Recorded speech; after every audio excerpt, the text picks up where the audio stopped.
Thank you, Dr. Anwar Patwari, for your introduction. Dear viewers, Assalamu alaikum. Adab, good evening. Today we are going to start a series of lectures on Hahnemann's case taking. It means case taking according to the directions of Hahnemann. And afterwards we will add one section of remedy selection. So, case taking is very fundamental to any system of medicine. In allopathic system of medicine, they have case taking, elaborate case taking, but of course it is not so elaborate as in homeopathy.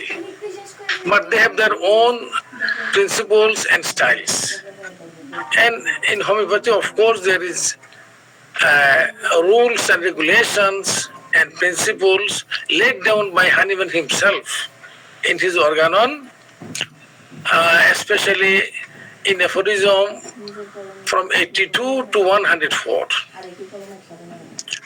And of course, in other systems of medicine like Ayurveda, Unani, Acupuncture, also they have their own way of case taking. Particularly in Acupuncture, they emphasize some parts of examination and symptoms, particularly of tongue and pulse. But in homeopathy, we have our own system which we are going to describe. Okay, so first let us see what Hahnemann directed in taking a case by homeopathic practitioners. So let's start from organon itself. We know in organon, aphorism 83 to 104, Hahnemann specifically directed how to take a case by a homeopath.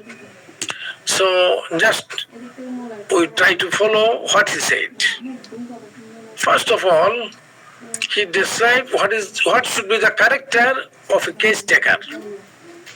The case taking physicians, what should be his characters? So Hahnemann said, examination of a case of disease demands of the physician only what? Impartiality, sound sense, attentive observations, and faithfulness in recording the disease picture. So these should be the qualities or characters of a case taker. He should be impartial. He should judge all the symptoms, all the problems of the patients impartially. What is taken of symptoms and signs, he will consider only this thing. No conjecture, no supposition. And he should have sound sense. Why sound sense? Because you will have to understand the depth and character of the symptoms what patient is saying. He must understand the actual sense of symptoms. And he should have attentive observation. He should be very much attentive to the case taking. And he should observe what patient is saying, what is the gesture of the patient. And he should be faithful in recording the disease picture. Faithful means what he will find in the patient and his attendants, and what he finds in examining the patient, only this thing he should record. Pure symptoms and signs. Or in homeopathic sense we will say pure subjective and objective symptoms. No conjecture, no explanation. So this should be the character of a case taker.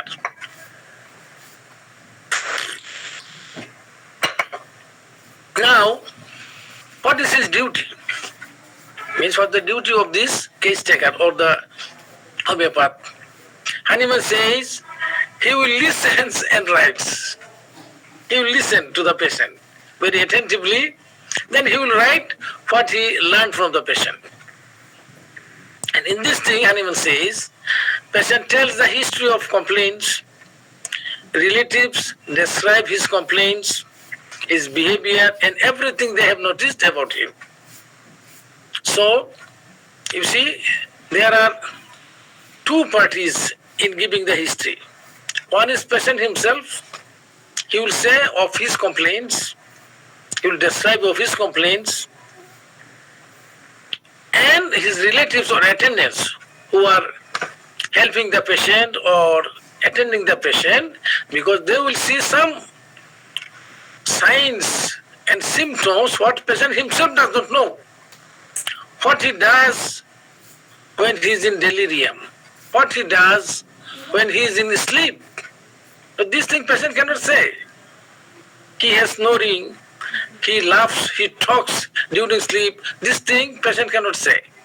So this should be observed by his attendants. So homeopath or the physician will take the history from the patient and as well as from his attendants. And then he will see, hears and observes with other senses what is altered and peculiar in the patient. You see, he will take the complaints, then Hahnemann says he will see, of course by his eyes, he will hear.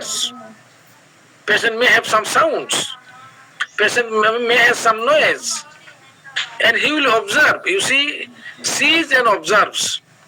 There is some difference of the sense. Observation is bears more sense than sees.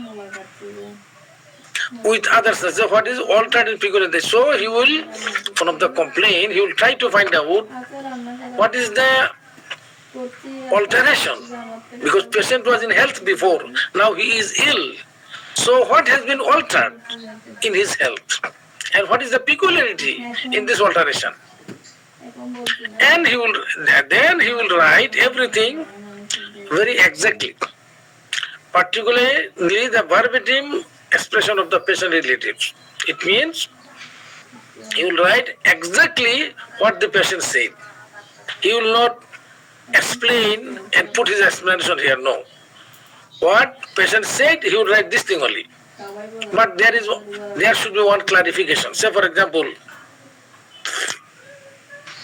say if the patient is a Bangladeshi patient, and if I take the history from him, of course he will describe his complaint in Bengali, and I will write his verbatim, of course. But sometimes it happens that you see patient of other languages. Say if I see an English patient, if I see one Urdu speaking or Hindi speaking patient, or even a Chinese patient, I saw so many Chinese patients before, they will speak in their own language. He will speak in Chinese, he will speak in English, he will speak in Hindi or Urdu. So in that case, should you write the verbatim of the patient? Sometimes we cannot, because you may not have so much control on his language. So in that case, you try to translate, but that should be as near as what patient said. You understand that thing? So here what Hahnemann said, verbatim expression of the patient, sometimes we cannot do it if patient speaks in another language which I know less only. Maybe I know Chinese, but I cannot write it. So what to do? So what I understood from the patient, that I will translate exactly as possible. Okay. Then Hahnemann said one thing very important. What actually we homeopath, sometimes we don't do it. Sometimes we speak more than the patient. No. Patient should speak more and more, and I should be listening and listening. Only talking less. This is very important. So Hahnemann says, the physician remains silent. Silent at least up to the patient finish his story, and the relatives finish their description, and he should not interrupt them. But he may interrupt if he finds the patient is saying something else or he is explaining in other way and he is going away from the main story. Then he can divert him to the main point. This he can do. Otherwise, he should not interrupt when patient is giving the story, giving the history. So you see here, we'll describe more. I want to comment here that there are so many books on case taking and symptom evaluation. So many books how to take a case in homeopathy. But in my observation, or if I comment, I will say that what Hahnemann described case taking in organon from aphorismetry 3 to 104, this is the best. None exceeded Hahnemann in giving good description of case taking. So what Hahnemann said here in organon, we should understand it well and we should follow it. Okay, now Hahnemann says the homeopathy asks question. So what he will first he said that he should be silent. Now he is saying that he can ask question also. Because why he will ask question? Sometimes patient will give the symptoms incomplete.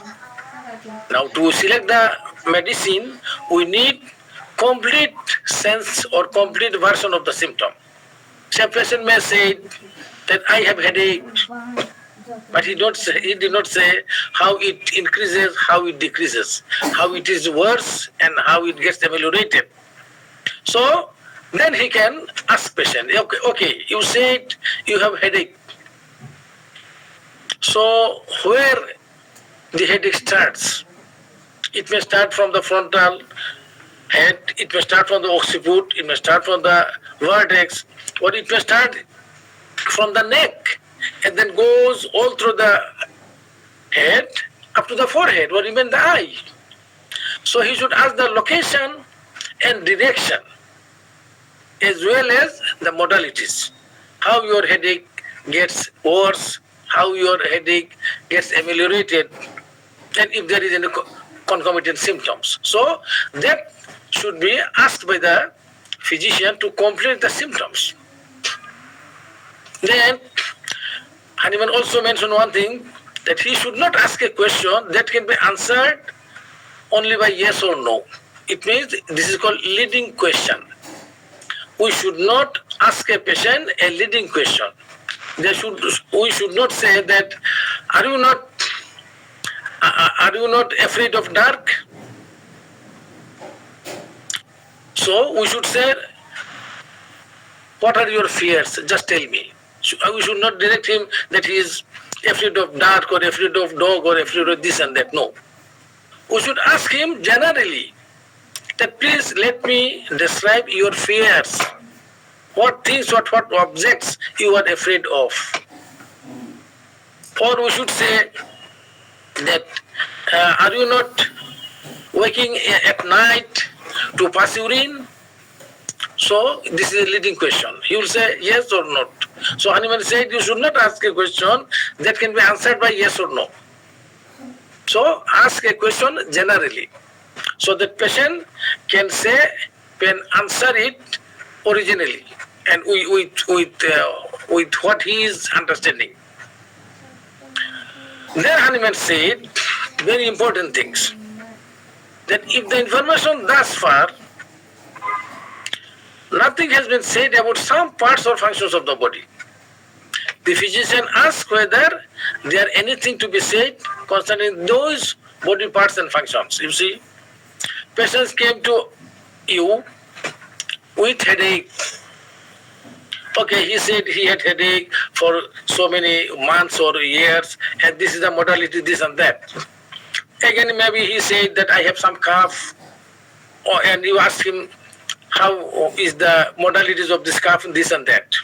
But he did not say anything about his urination, his bowel order. He did not say anything, he has skin affections. he has itching or some eruption. He did not say anything about, say, if a female, about her mens.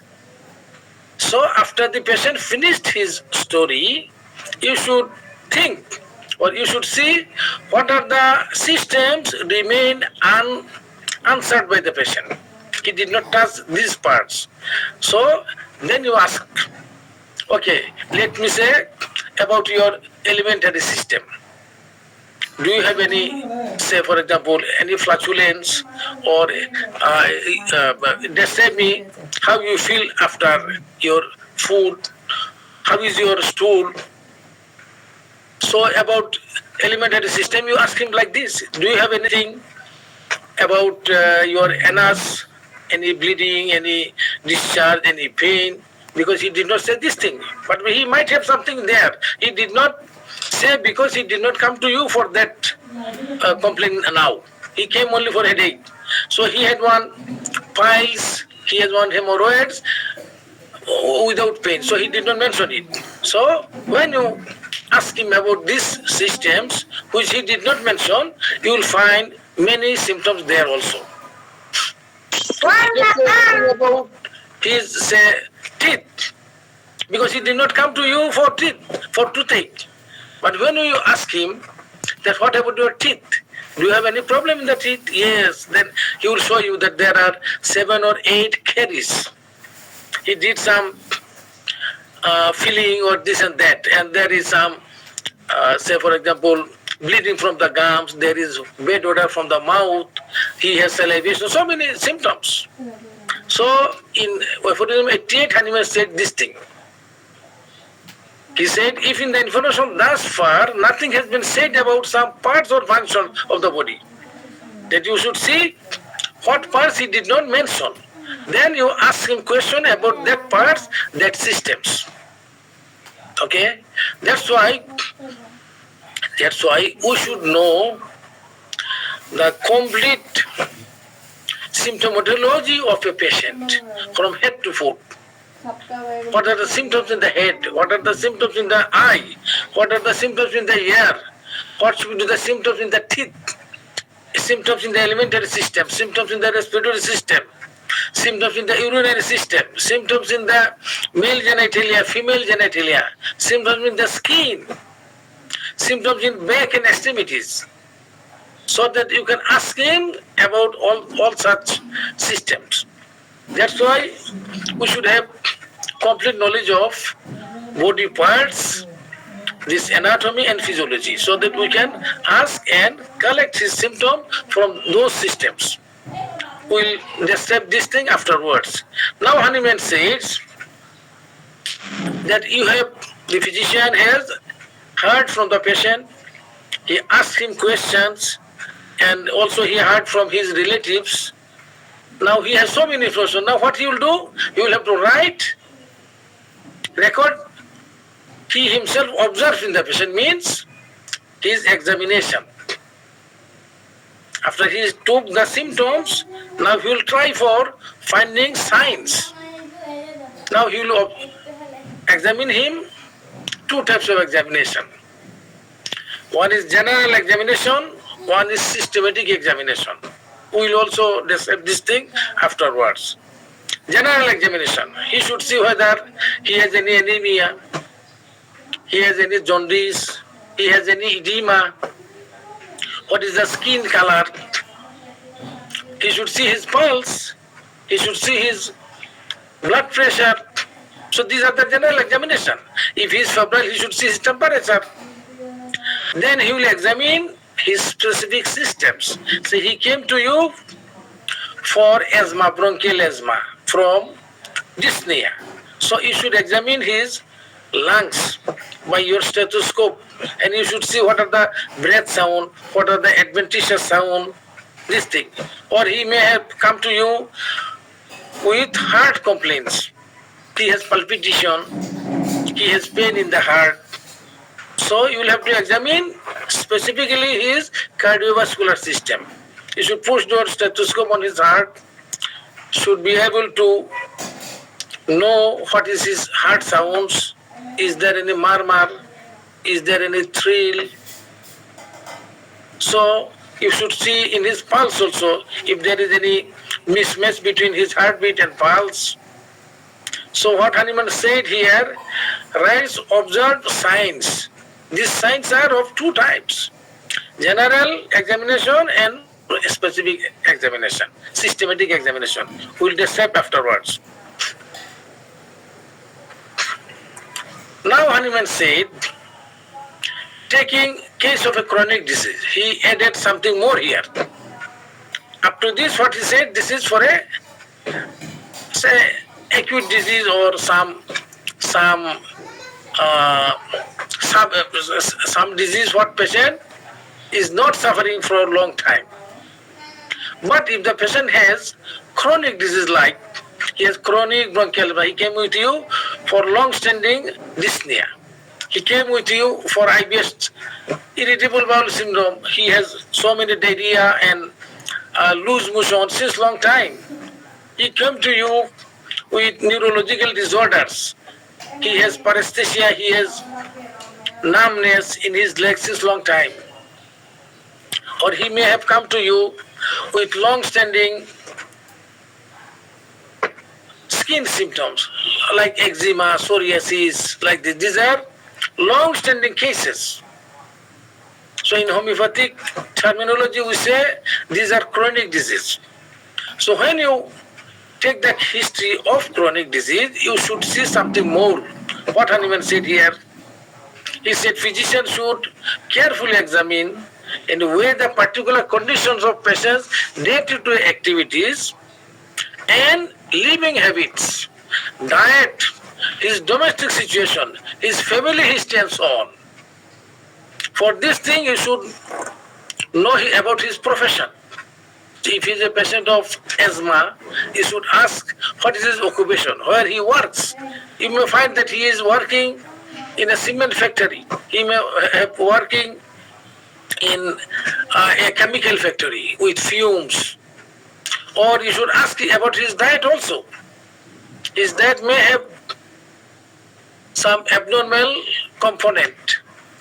He may be a patient of gouty arthritis, and you find that he is taking so much meat, so much seedy food. Or a patient may be having diabetes mellitus. You find that he is taking so much sweet meat and the food which aggravates diabetes. So you should see his habits, his diet, his domestic situation. He may have some psychological problem, or he may have even skin disease. He said, when I am very much sad, that time my skin problem, this psoriatic problem aggravates. So you should know his domestic situation as well. What is his relation with his family, with his wife, and his family history of disease.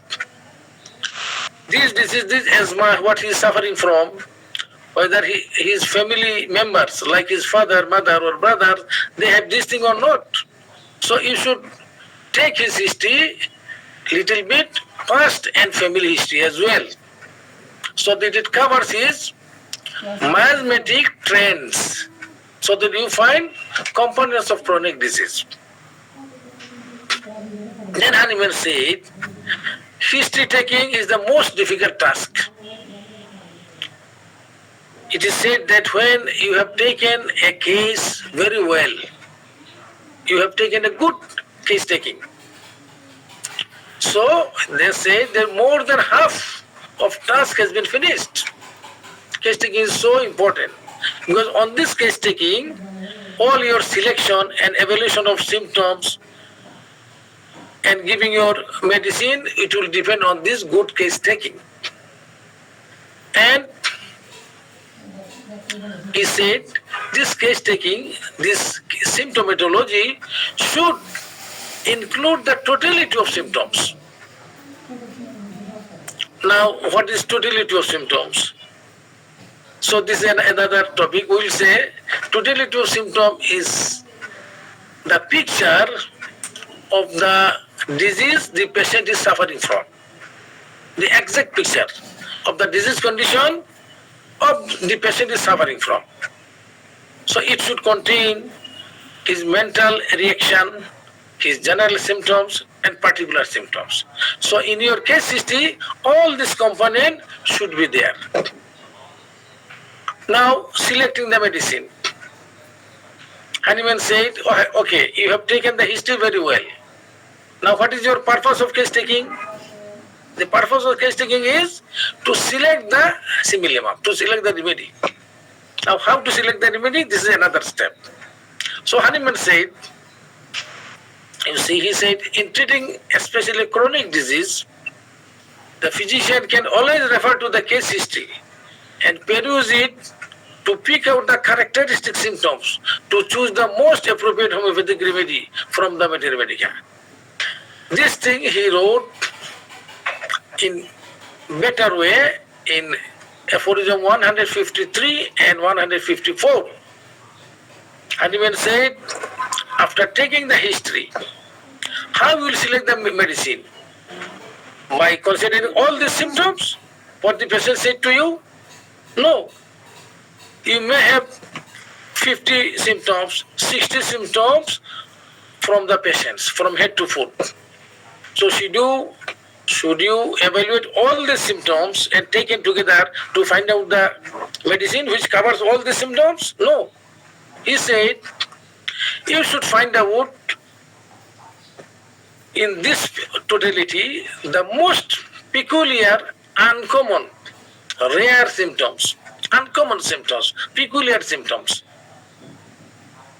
And you should pick out by a pen or put a red mark to this symptom, this symptom, this symptom, like you select say 8 to 10 most peculiar, uncommon symptoms.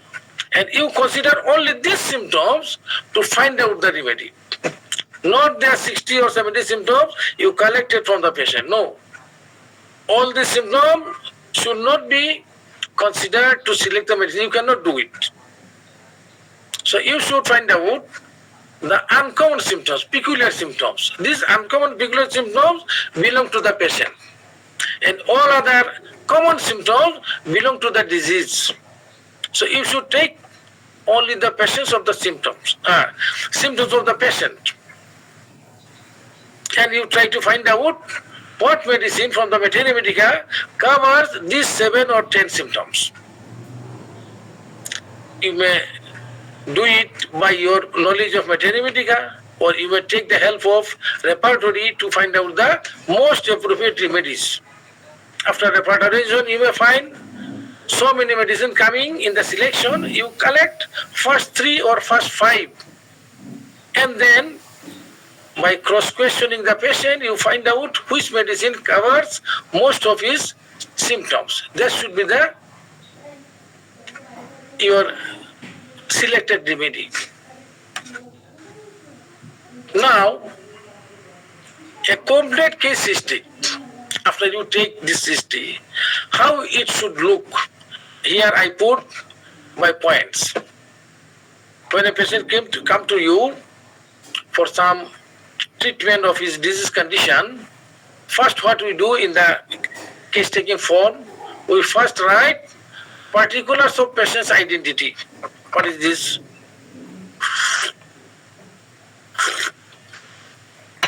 We should write name of the patient. We should write his father's name, or if a female, married female, her husband's name, her age, her marital condition. She is married, unmarried, widow, divorced, separated, like this. Then you should write her number of children. Then you should write her occupation. What occupation patient is doing. And you write his or her address, his present address, permanent address, then phone contact, like this.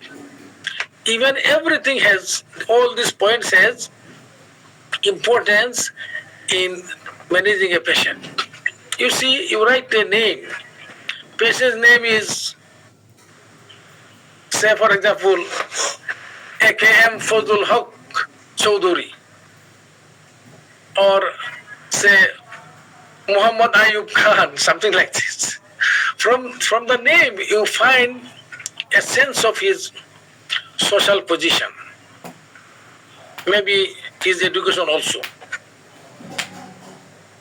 You write his father's name, and you find that his father's name also, it's a good name, and it gives some sense of his social background. You write his age. Even age considers something. Say if a patient has age is 40 years, and patient has some murmur in the chest, in the heart. So you know that should not be BSD or ASD, because the BSD patient will not survive up to 40 years. Because some disease belongs to child, some disease belongs to old people. So even without seeing the patient, by age, you have some idea. So you should write the age correctly. You should write the marital status. The patient is married or unmarried. Patient is divorced, means widow or widower, or separated. So even this thing gives you some idea about his or her background. If the patient is divorced, you see, so you may think that there may be some mental symptoms, some sadness, some weariness, some suppressed anger, or this or that. But because this may be accompanying a condition of divorce. Or patient might be widow. Her husband died before 1 year or something like this. So even this thing gives you some idea about her mental symptoms. Then you write the education and occupation. The patient is a rickshaw puller, or patient is a, say, cinema hero, or patient is say, a highly educated person. Patient is a truck driver. So this professional knowledge gives you some idea about his disease condition, his social background, and maybe his habits. If he is a truck driver, not all, but you may find that some of them, they take some addiction matters, maybe ganja, maybe some alcohol or something like this. So even the occupational history, the occupation gives you so many important information for the selection of the medicine and for evaluating the history of the patient. And you write address, very important. Address with telephone number and everything. Present address and permanent address. Why? This patient, you see, if the patient said, I belong to hill tracts, Chitanga hill tracts, Rangamati, and patient has a febrile history. He has irregular fever. So you may think that he came from hilly areas. So this febrile condition may belong to malaria. Patient has some problem in the throat. There is some swelling here. And patient belongs to hill area of Mymensingh or Rangpur.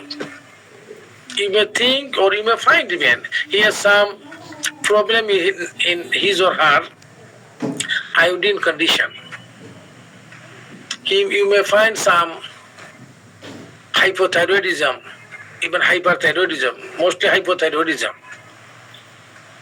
So the area where he lives, this also gives you some information. Then you may have some medical legal condition. The patient was, you did some harm to the patient. Patient went to the court, or patient went to your authority to complain against you.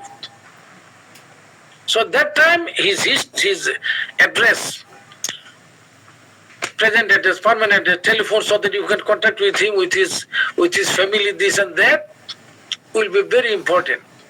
So in the first portion, particulars of patient's identity, also very important in the case taking. You should write it very correctly, so it will help you in many ways. Then we write patient complains. With what? Patient came to me. I'll ask him, what is your problem? Please describe me what for you have come to me today. So he will say, he may say, for example, doctor, I have IBS. Sometimes they say like this. So he may not know. You ask him what is IBS. He will say this is irritable bowel syndrome. So you say, please tell me your symptoms, not the names of the disease. Sometimes patient will tell you the name of disease.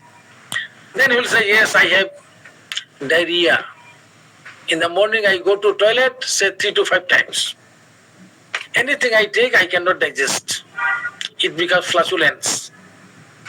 And I feel very bad because there is irritation, there is some nausea, this and that. So you ask him that this is the only condition you are suffering. Do you have any other problem? He'll say, yes, I have something. What? He may say that yes, I have some itching, eruption in my groin or in my nates in the back. Okay, so he has some skin problem. You ask him, do you have any other problem? He'll say, yes, I have something. Doctor said I did some ultrasonography. Doctor said I have enlarged prostate. So you say, okay, give me the symptoms, give me the complaints you have. He will say, yes, my urine flow is very weak and I cannot complete my urination. After urination, I think that something remaining. And if I stand up, yes, then it goes well, it empties. Or he may say, at night I get up 3 or 4 times to pass urine. So he said these 3 symptoms of 3 systems. Do you have anything more? He said no. So then you should go to MFHom 88, what Hahnemann said. That you should know that there are more other systems. He did not say anything about his teeth. He did not say anything about head.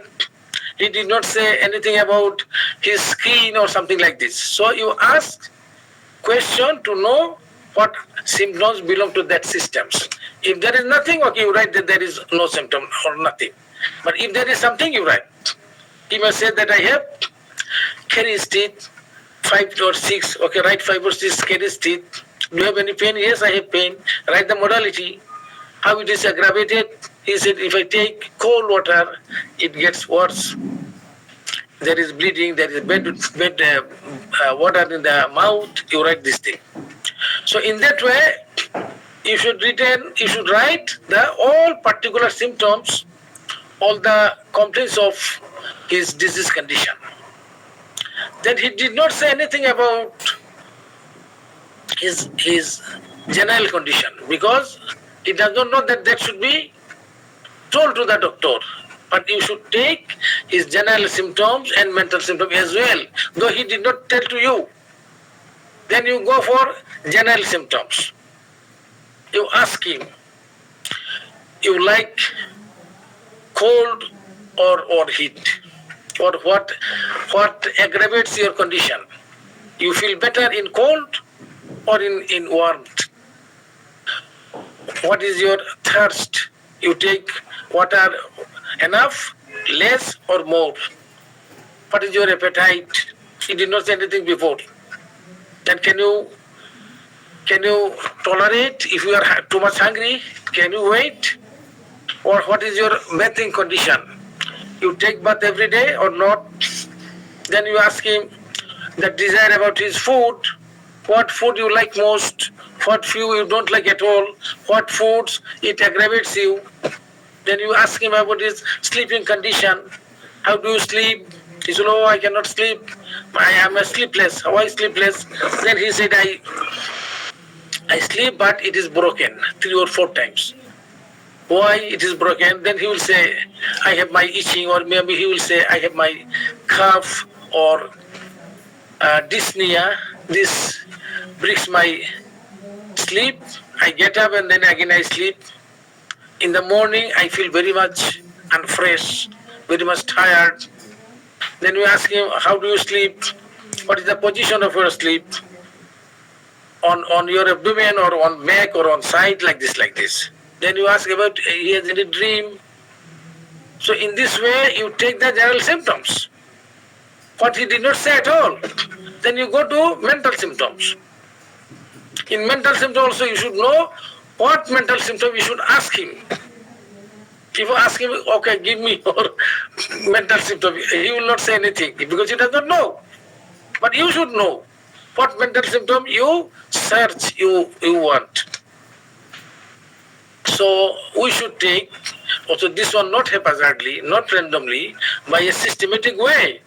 Because we know our homeopathic stalwart, they said mind consists of three components: memory, intellect, and will. So you should ask symptoms about memory, about intellect, about will. So what are the symptoms of memory? Yes, you ask him, give me the status of your memory. You can remember everything, or you have weakness of memory, or are you forgetful? He will say, yes, I before it was very good, but nowadays my memory is weak. Now you take more details. That your memory is weak for recent events or past events.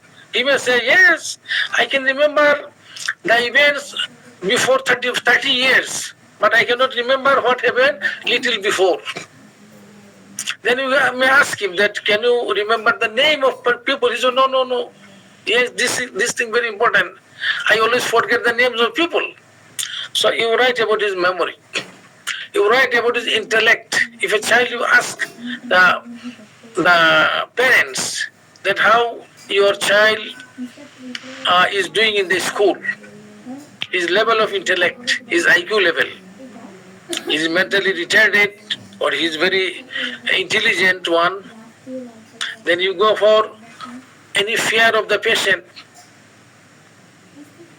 If the patient has any fear, you ask him. Patient may not understand what is fear. You ask him, are you afraid of dark, ghost, any animal like dog, snake, any insects? Are you afraid of, say for example, storm, thunderstorm? Are you afraid of high places? Then you ask him about his anger, how angry he is. He said, no, I am very polite one. Maybe his company, his wife also, yes, no, he is very, very mild one. Or he may say, I am mild one. His wife will say, no, he is very angry. So you just judge which one is correct. If he is very angry, you ask him, this anger is just short-lasting or long-lasting? You hold the grudge on the people who angers you. Then you ask him about his,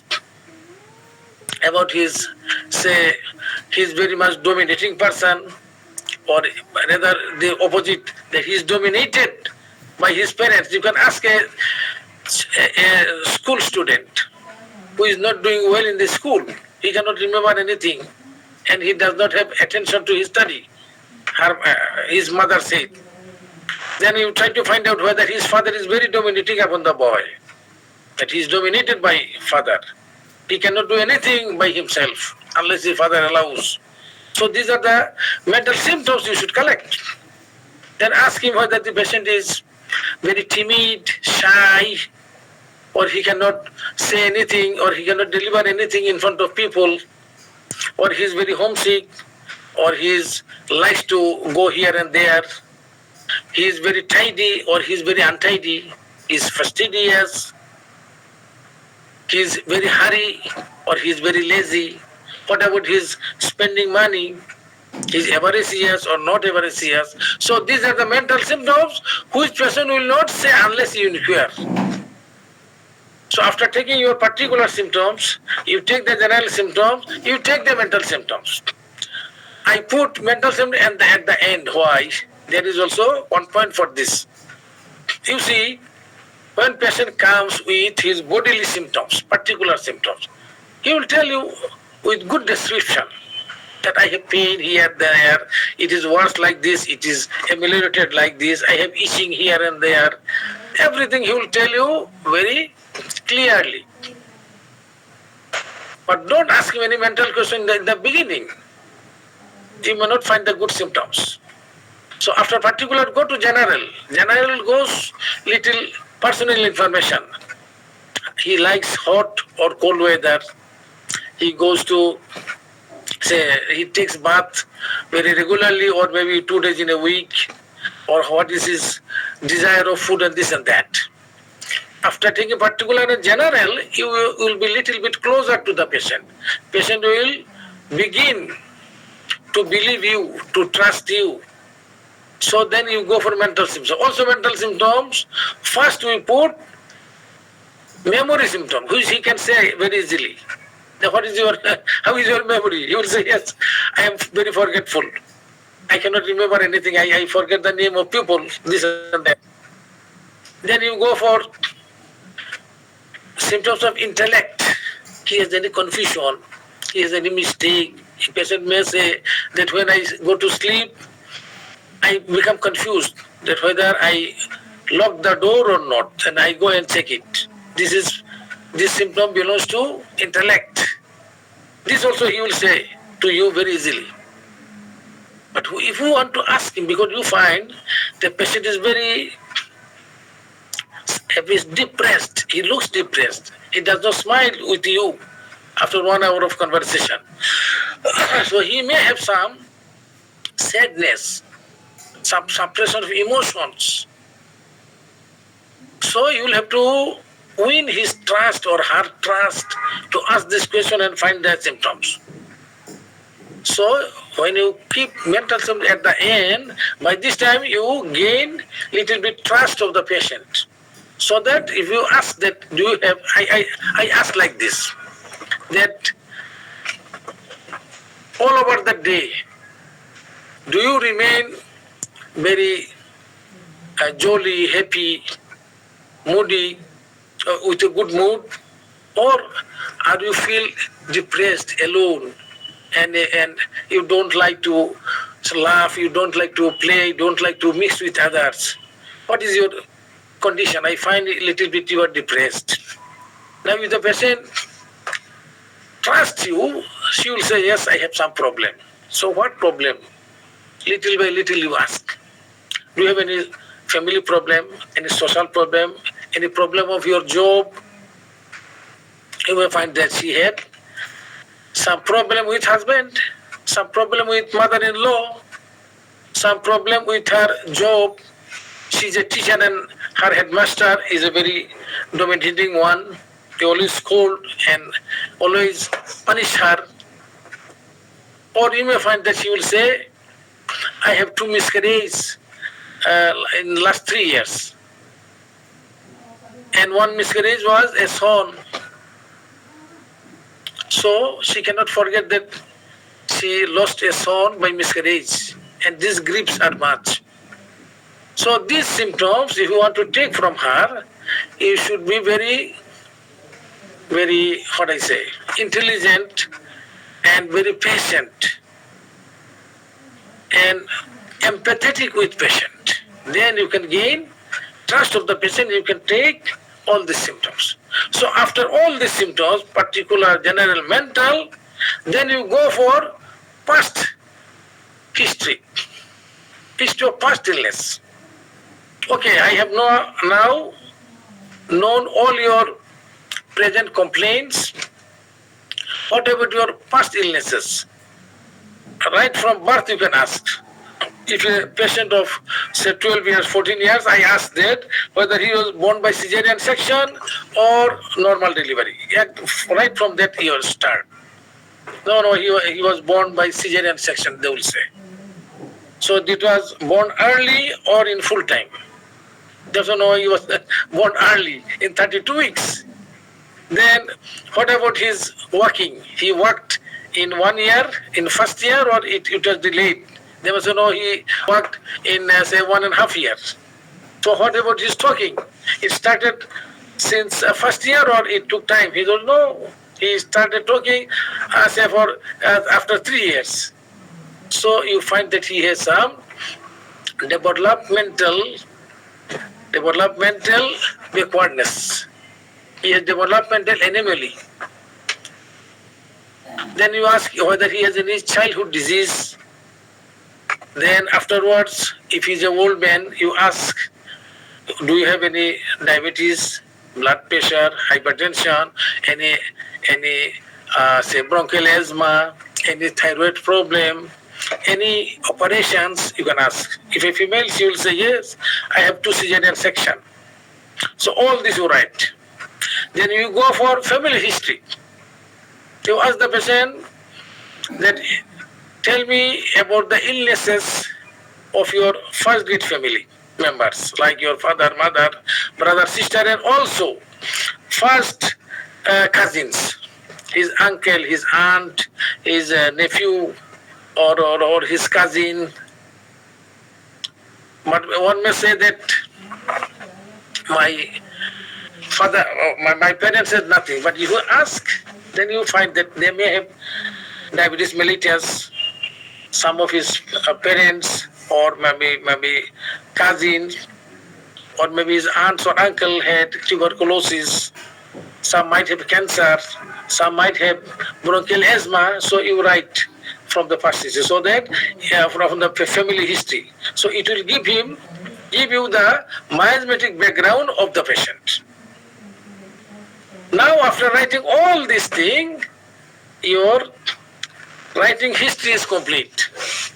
Now you go for examination. You take the patient and put him on the examination table. But many of our homeopathic colleagues, we don't have examination tables. We have a small room and only table and chair and some chair. No examination table, no. We should have one examination table because we will have to examine the patient. And that's why you should know how you will examine the patient. What are the types of examination we make? So there are general examination, there are systematic examinations. Systemic examinations. You should know also. For general examination, you should see his pulse. He may be a patient of heart disease, so pulse taking is very important. Or his blood pressure taking is very important. He may be a patient of COPD, chronic obstructive pulmonary disease, bronchial asthma, chronic bronchitis. So you should see his respiration rate. You should see if he has any cyanosis. The patient may have some problem in the liver, in the gallbladder. He may have periambulary carcinoma. So you should see whether she or he has jaundice. You should know where to see the jaundice. Where to see the jaundice. You should know whether you see in the eye, in the tongue, in the food, in the urine, in the stool. So you should know. Then you should examine whether he has any edema in the legs. If there is edema in the legs, you see whether he has edema in the face. Edema in his abdomen means he has ascites, or he may have pleural effusion in the chest. So you should know how to examine a patient, both general examination and systemic examination. After examination, you may find something. Say, patient said, I have pain in my testis, on the right side of the testis. So you should know how to examine a testis. You should put a gloves and see his testis and his spermatic cord. You may find there are varicocele. So you should know what is varicocele. Patient said, I have pain in the right side of my testis. You may find varicocele. You may find one cyst in the testis, epididymal cyst. You may find he has hernia. You may find he has hydrocele. So these are important things. One patient comes to me in my village. Patient has hydrocele, it is same like one kodu or kubra, I can say, so big. So I asked him, I told him that I'll try you 6 months. If by 6 months I find there is some change, then I'll continue treatment. Otherwise, I'll advise you to go for operation. All right? Because he has some congenital problem. And he is married, you see. and his penis as if it is buried in the soiling in the hydrocele. So this is a problem. He cannot meet his wife easily. So unless you examine, because he in the first day he did not show me, but other day I persisted. Though you must show me your private parts. And then I found it is a very big hydrocele. So you must examine the patient, otherwise you will miss so many signs and symptoms. Okay, after your examination, you write your findings on your history sheet. Then on general examination, his pulse is like this, blood pressure is this and that, and systematic examination I found this. Okay. Now you make this is called provisional diagnosis. What problem he has? Actually, we will treat him by homeopathic medicine. But we should also know what is the disease condition he is suffering from. Then you may write, after writing this provisional diagnosis, you may write some tests. Say for example, if a patient has small cyst in the testis, you should write on ultrasonography of scrotum and testis to find whether he has varicocele, first grade, second grade, third grade, or he has some epididymal cyst, or he has swelling in the testis itself. You should write some examination. One patient, I have one child patient, before some days came to me, severe anemia and fever. So I thought, why so much anemia and fever? And there is dental abscess and very bad dental condition. And some glands here, and in the groin. So I suspected that small girl, about 8 years, that she might have leukemia, blood cancer. So I wrote simple CBC, blood examination. Her WBC came 42,000. You see, by simple examination, because you know WBC from 4,000 to 11,000 maximum, 42,000. Then I sent her for bone marrow exploration, and I also sent her to a hematologist to evaluate her. So unless you know how to examine, how to write some basic investigation, you cannot treat the patient well. You cannot judge her condition. You cannot know what is the prognosis of this patient, whether I should treat this patient or not. So if a patient comes to you with swelling in the face and then in the leg and very dyspnea, difficult respiration, and she has some cyanosis, you put the stethoscope on the chest, you find there is severe murmur. So you should think that she might have some congenital heart disease, maybe VSD, maybe phellostatology. So you should send her for echocardiography. Echocardiography will say that she has big VSD, or maybe she has, say for example, phellostatology. So here I will stop treatment because this is not my case. Phellostatology can never be cured by homeopathy. Big VSD can never be cured by homeopathy. Just you will harm the patient if you just continue treatment for 6 months or 1 year. Maybe patient will die. So even this thing you see, it is giving me the idea whether this patient belongs to you or you should refer to suitable specialties. So some laboratory investigation also important for homeopathic doctor. But what we find, I find some homeopathic brothers, they collect the laboratory form, examination form of the diagnostic centers. And just you give like this, tick, this test. And he'll go for the laboratory and he will make a test, giving money of about, say for example, 5,000 taka. And maybe most of the tests are not necessary. These are unnecessary. So you should know also what test to be done for what condition. Also you should know. What test to be done for what condition? What are the ultrasonography? And you should know how to write it. You write in a language that the technician will laugh. That, oh, how this stupid guy wrote this prescription. He doesn't know even how to write for an X-ray or ultrasonography like this. So also with our PhD doctor, we should know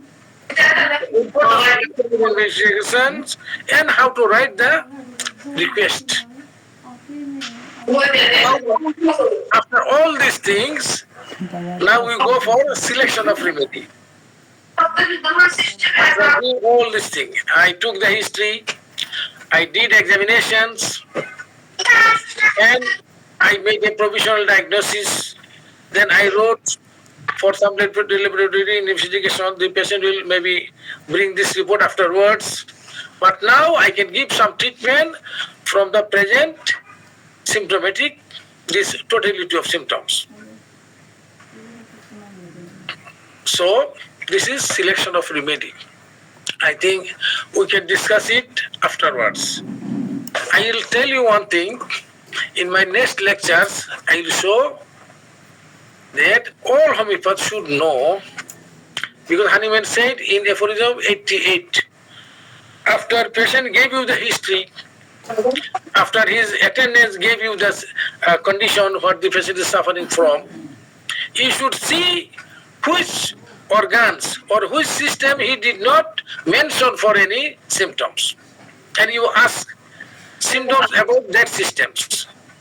He gave you only symptoms of headache, maybe some symptoms of alimentary system, but he did not say anything about his chest, he did not say anything about his urine, he did not say anything about his genitalia, his skin condition, his mouth condition, teeth condition, his perspiration. So you should ask him question about that systems, and if there is any positive finding, also you can mention. If there is nothing, you write that nothing found. So how to know that what symptoms are available in respiratory system, what are the symptoms of alimentary system, what are the symptoms of urinary system, what are the symptoms of skin, what are the symptoms of teeth, what are the symptoms of eye, ear, nose, throat. Also you should know. First I show you one sample and keep it for the next day. You see mental symptom, I tell you, I am just making it, I'll show you afterwards, that in mental symptoms, also you should know what are the mental complaints, mental abnormalities of the patient. You should know how to know this thing. You may know from repertory. These are the things I show you. I'll tell you afterwards. These are the mental symptoms. You should know, then you can ask the patient.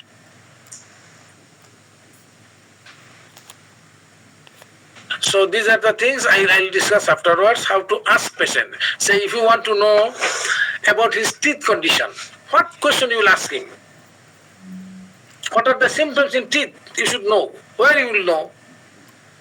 Either from book of practice of medicine or from repertory. He has some problem in the ear. Now you should ask him more about ear. How to know what are the symptoms belonging to ear. So either you should find it in the practice of medicine of ear or repertory. But we can collect from repertory as I show you here. I will show you afterwards.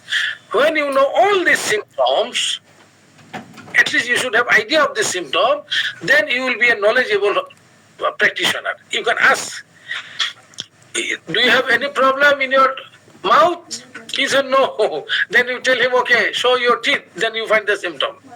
You find that there are so many caries. So you have so many caries. There is no problem. Yes, I have problem. What problem? Yes, I have pain. How is pain? When I take cold water, I have pain. So when you know the symptoms, you can ask and you find more symptoms from the patient. If you don't know about symptoms, you will not ask anything to the patient, and patient will not say you, though he has symptoms. So in writing a case history, you should have idea about symptoms of every system the patient has. So I think with this, I finish today. Inshallah, next day, we'll go to symptoms of every system. First, we'll discuss about what are the mental symptoms, so many symptoms, but we'll categorize.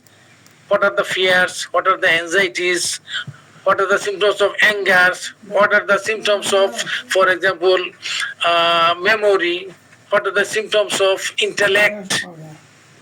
Nowadays, so many patients comes to us with autism, with ADHD, attention deficit hyperactive disorder, say mentally retarded child, Down syndrome. So you should know the symptoms of memory, symptoms of intellect. Then only you can ask and you can find more symptoms. And if you can collect a good set of symptoms, then only you can find the similema well and you can treat the patient better. So from next day we'll start symptoms of individual chapters. So first we'll start by mental symptoms. Then we'll go for general symptoms. Then we'll go for particular symptom from head to foot, inshallah. Okay? Today this much. Assalamu alaikum wa rahmatullah wa barakatuh. Dr. Anwar Patwari, I give it the microphone to you. If there is any question or any comments, okay, we can take some. Thank you. Walaikum assalam wa rahmatullahi wa barakatuh. Thank you very much, sir, for your excellent and in detail lecture. Anybody have any question? Hand raise করলে আমরা আপনাদের প্রশ্ন নামটি ঘোষণা করব, মাইকটি unmute করে আপনারা প্রশ্ন বা আপনাদের মন্তব্য করতে পারেন। তার কোনো প্রশ্ন থাকলে হ্যান্ড রেজ করতে পারেন। জাকারিয়া হাবিব, ডক্টর জাকারিয়া হাবিব, আপনার মাইকটি আনমিউট করে প্রশ্ন বা মন্তব্যটি করবেন। Firstly, thank my honorable dear sir. So my question asks about female person birth control state. If he married person, he takes birth state about birth pill or every 3 months injection to protect her conceive. So my ask is our case taking this state, we write this note from her and hindrance of the of cure disease. I think the last one I didn't understand what you want to know. The last thing. The hindrance about cure. In the hindrance for Bada. Oh. Bada. Yeah.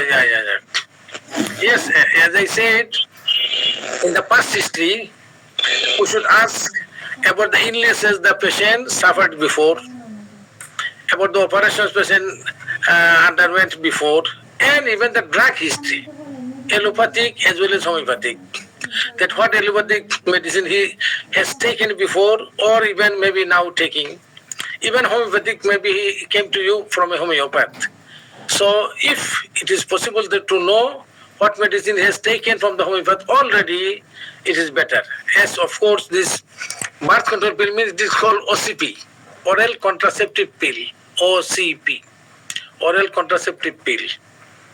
Yes, you should write down also the oral contraceptive pill, and it is better always to ask patient, they stop this contraceptive pill, take other physical methods when homeopathic medicine is going on. It is better if patient agrees, because this contraceptive pill, if she has some say menstrual problem, she may have some fibroid in the uterus, and you are treating her from fibroid in the uterus. And now if she takes hormone pills, of course this will disturb your treatment. So you should know from the history that whether she is taking any OCP, and if OCP, you ask her. The better you take afterwards, it is up to you. But when I am giving you homeopathic treatment, you better stop it and take other methods. There are other methods without medicine. Thank you. Thank you, sir. I find here Dr. Devasisana, one of my good colleague. Devasisana, you can comment to our lecture. Devasisana, I find him still he is here. If you have any commentary, yes, you are welcome. You just unmute your sound and talk.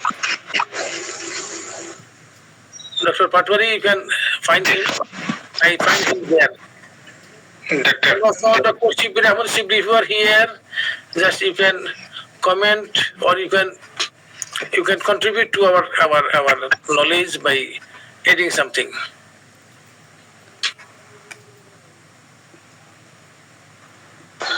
Okay, or anybody else? আর কারো কোনো প্রশ্ন বা মন্তব্য থাকলে আপনারা Let us clarify one thing.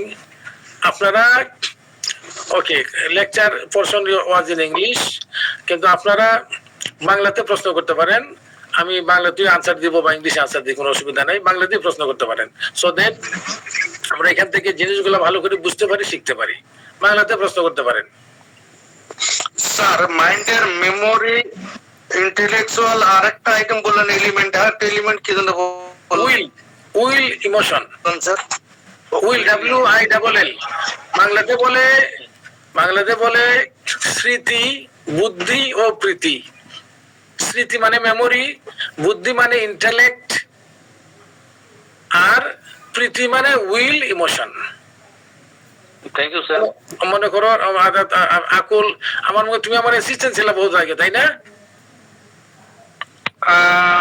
না sir, আপনার কাছে আমি একদিন গেছিলাম, আপনার সাথে দেখা হয়েছে, আমার আচ্ছা। তো এটা হলো যেমন মেমোরির মধ্যে থাকতে পারে যে তার স্মরণশক্তি কেমন, স্মরণশক্তি দুর্বল না ভালো। আবার স্মরণশক্তি দুর্বল হইলে তার এই যে রিসেন্ট ইভেন্টস, এই এখনকার জিনিস ভুলে যায় না, আগের জিনিস ভুলে যায়। এইসব লক্ষণ হইলো মেমোরির লক্ষণ। আরো আছে। তারপর ইন্টেলেক্টের লক্ষণ হইলো যে যেমন কনফিউশন, মিস্টেকস, ডেলিউশনস, এইগুলো হলো ইন্টেলেক্টের লক্ষণ, এই যে বুদ্ধিবৃত্তির লক্ষণ। আর একটা হলো উইল মানে ইচ্ছাবৃত্তি। ইচ্ছাবৃত্তি হলো যেমন ফিয়ার, ইমোশন, অ্যাঙ্গার, লাভ, হেট। এইভাবে মানসিক লক্ষণগুলোকে ভাগ করা হয়েছে। আপনি যখন মানসিক লক্ষণগুলো রোগীর কাছ থেকে নেবেন, চেষ্টা করবেন যেন এই তিনটা কম্পোনেন্ট থেকে যদি কিছু না কিছু পাওয়া যায়। এর মধ্যে সবচাইতে গুরুত্বপূর্ণ হইলো ইচ্ছাবৃত্তি, যেটা উইলের লক্ষণ। আর এর চাইতে একটু কম হইলো ইন্টেলেক্ট, এর চাইতে আরো কম হইলো মেমোরি।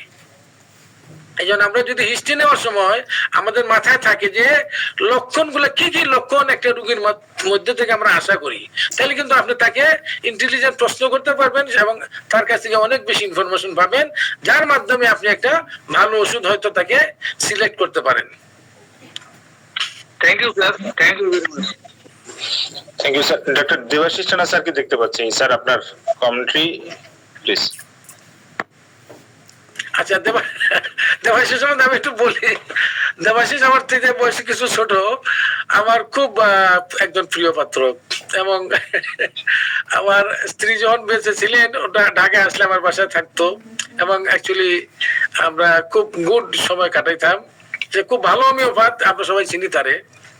এবং আমার মনে হয় এই দেশে সেগাল সিস্টেম তার হাত দিয়ে আসলে আসছে বাংলাদেশে।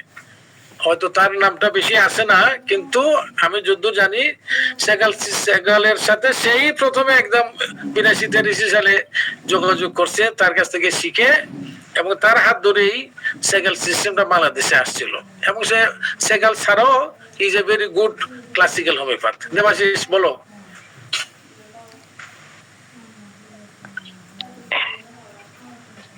অসংখ্য ধন্যবাদ। আমি খুব মনোযোগ সহকারে প্রথম থেকে শুনতেছিলাম আজকে আলোচনাটা, অত্যন্ত প্রাণবন্ত এবং খুব এডুকেটিভ, ইনফরমেটিভ, যেগুলো মানে না হলে আর বিশেষ করে ক্লাসিক্যাল হোমিওপ্যাথিতে অত্যন্ত আবশ্যক। এবং এটা এত ইলাবোরেটলি এক্সপ্লেন করা হচ্ছিল সমস্ত পয়েন্ট নিয়ে নিয়ে, এটা খুব অভাবনীয়। যেটা আমরা দুর্ভাগ্যের সঙ্গে বলতে হয়, আমরা বলি হ্যানিম্যান এন্ড হোমিওপ্যাথি আমরা চর্চা করছি, কিন্তু এইভাবে না হলে আসলে হয় না। শর্টকাট ব্যাপারটা এই ক্লাসিক্যাল হোমিওপ্যাথিতে নেই, হ্যানিম্যান এন্ড হোমিওপ্যাথিতে নেই। একটা পেশেন্টকে আরোগ্য করতে গেলে যে ধরনের জ্ঞান প্রয়োজন, বিশেষ করে রোগী জন্য, তার ম্যানেজমেন্টের জন্য, সেটা অনেক জ্ঞান না থাকলে আসলে করা যায় না। একজন ডাক্তার হতে গেলে এই সেই সবের প্রয়োজন। এই যে আজকে যেটা আলোচনা হচ্ছিল যে প্যাথোলজিক্যাল ব্যাপার, সেই নলেজটা না থাকলে পেশেন্ট আমরা বলেই দিই যে না কোনো চিন্তা নাই, ওষুধ দিলেই ঠিক হয়ে যাবে, কিন্তু আসলে সেটা কিউরেটিভ স্টেটে আছে কিনা এটা আমাদের একটা বড় ধরনের অজ্ঞতা, যেটা আসলে প্রতিপন্ন হয় প্রতি ক্ষেত্রেই। সেই জন্য অত্যন্ত গুরুত্বপূর্ণ এই এই সব সাবজেক্টের সম্পর্কে একটা প্রফাউন্ড একটা নলেজ থাকা। জেনারেল নলেজ তো রাখতেই হবে, কিন্তু হোমিওপ্যাথিতে ওষুধ নির্বাচন যেমন অত্যন্ত প্রধান বিষয়, কিন্তু সেই সঙ্গে প্রধান বিষয় যে আমি যার চিকিৎসা করতে যাচ্ছি তার স্টেটটা কি রয়েছে, তার রোগটা কি কি কন্ডিশন, এটা যে কিউরেবল না কিউরেবল নয়, এই নলেজটা না হলে কোনো অবস্থাতে আমাদের এটার যোগ্যতা নেই বলার কোনো এখতিয়ার নেই যে আমরা বলবো যে হ্যাঁ আপনি সম্পূর্ণভাবে ভালো হয়ে যাবেন, কোনো চিন্তা নেই। আশ্বস্ত করার আগে নিজের জ্ঞান, নিজের স্টেটটা আমাদের সম্পর্কে জানতে হবে।